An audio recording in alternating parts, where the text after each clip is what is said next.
Inulan ng batikos ang itinayong resort sa Chocolate Hills sa Bohol. Isang protected area at National Geological Monument ang Chocolate Hills. May report si Dano Tingkungko.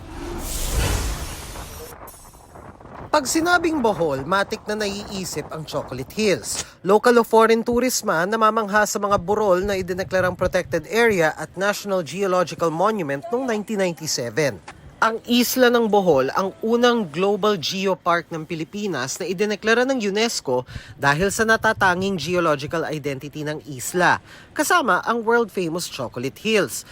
Yun nga lang, nagtayo sa paanan ng mga burol na sakop ng bayan ng Sagbayan ng resort na may swimming pool, water slides at cottage pa.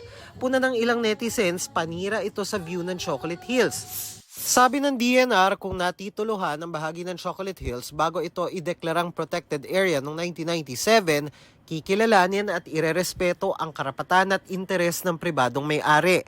Pero pwede pa ring magpatupad ng restrictions at regulasyon sa kung paano gagamitin at ide-develop ang lupa na sakop ng protected area.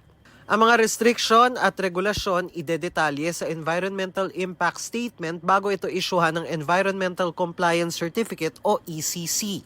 Sa kaso ng resort, naglabas na ang DNR ng closure order noong pang September 2023 at notice of violation nitong Enero dahil sa pag-operate ng walang ECC.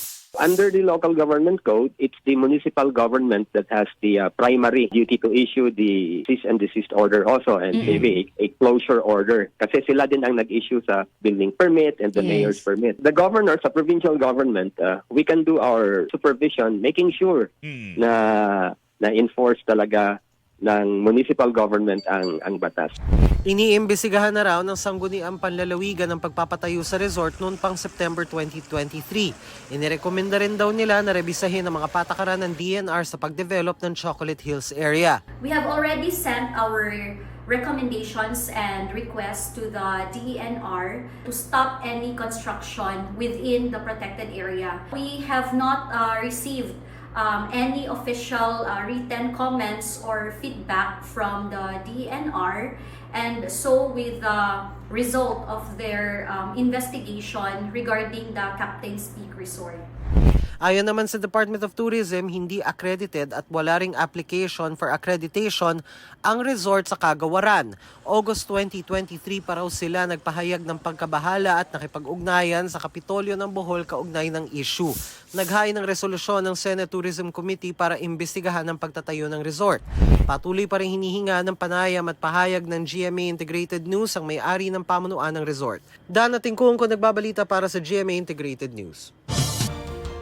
Naglabas na ng pahayag ang pamunuan ng resort na itinayo sa Chocolate Hills.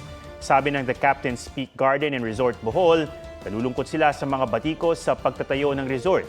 Dumaan daw ang kanilang construction plan sa mabusising proseso at nakatanggap din sila ng approval mula sa DNR at iba pang otoridad.